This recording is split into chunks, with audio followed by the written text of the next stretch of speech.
shout out to Step Up in St. Louis. And then we'll go right into this picture right here. This is intense. Ladies and gentlemen, I guess this is Look at my hair. It looked like an ice cream swirl. And now is that up underneath there? Yeah, it's under there. Okay, I was saying, I've never seen you without your, now what do you call that again? See there? Well, it's a mohawk, but those are dreadlocks right there. Okay. Yeah, those are dreadlocks. That's part of it. But yeah, that's you can see that during special times. Not when I'm getting ready to restrain the technique, getting in the way. There it is. But that's part of your persona and part of your what you do, and I know it ties into what you believe and all that stuff. You can tell people about that. But on the TV wall right here, so I guess this is the point where we bring in our lifting crew, because we're going to have Please do, because I can't do this. Yeah, I don't know if you and I are strong enough to move this table, but we are going to move the table. We do this periodically before or after the show. Typically, if we're going to do a show where we're just using the TV wall, or if we're going to use it the table, then we put it back in place. But now we're doing it during the show. So guys, why don't you come over? Let's get the big strong guys over here. Oh, why don't I see anybody coming over? Yeah, I guess it's gonna have to be you and me now. All right, so wait, we gotta move the table. Yeah, we're gonna have to do this. This must be just for show. If you need some help, I mean, I can get you in the gym and maybe. I mean, you might have to.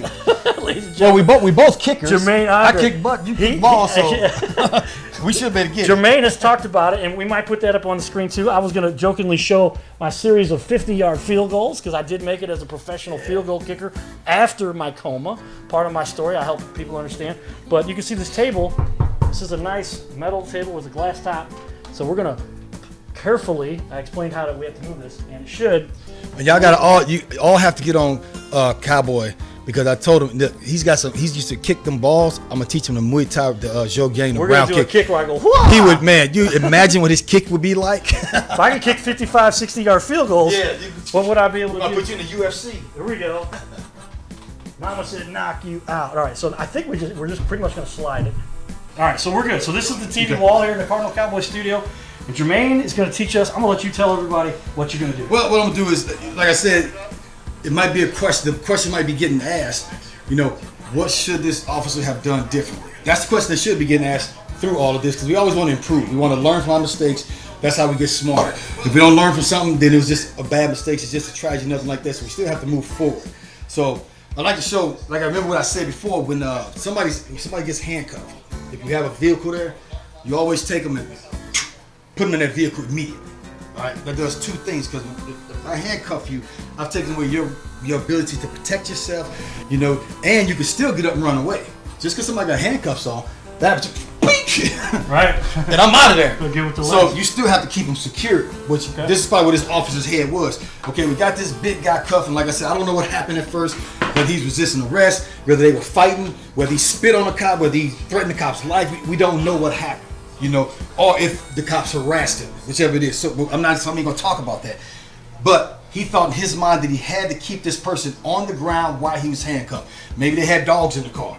Maybe they didn't have a transport vehicle yet. So these are the kind of things that people don't consider, that I think about when I look at that. That's why you don't see me going and say, "Oh, I can't believe," because I got to consider all this stuff.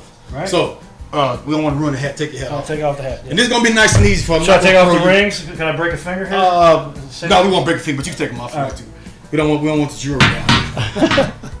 I'm not teaching him how to not mess up somebody's bling. Do I need to hold the World Series trophy? I've got it over there.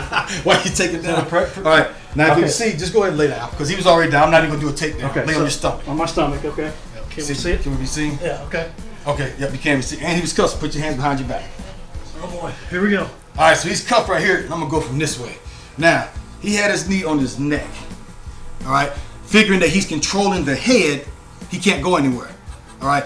Now, the knee can go here across the shoulders, and I can drop all my body weight, and I'm going to drop all my body. You don't have any shoulder injuries or anything like that. That's what I know. All right, and you hear how I asked him if he had shoulder injuries or anything like that?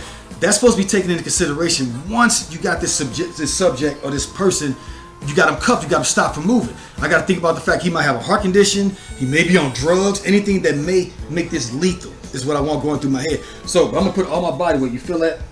Now, I don't feel comfortable, but go ahead. Keep your hands right there and try and get up. There's no moving, man.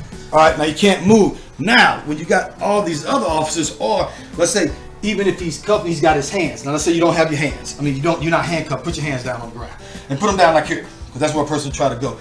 Then what I'm gonna do is I'm gonna get control of his legs. I don't know if you guys really let me see. so I can wait to see it without. And now if we rent the TVs, you gotta make sure we film it. That's gonna be big money. That's gonna go viral. You got insurance for that. So what I'm gonna do is I'm gonna wrap his legs up and just hug him. All right, all this is a bear hug down here. You can't see. Try and get up, Carter. Yeah, I ain't going nowhere. And try and hit me. Swing back and try and hit me in the head. Yeah, I can't even reach it. And I'm not, you don't have to be strong, because that's the thing too. This police officer is not a big muscle-bound guy like Jermaine Andre.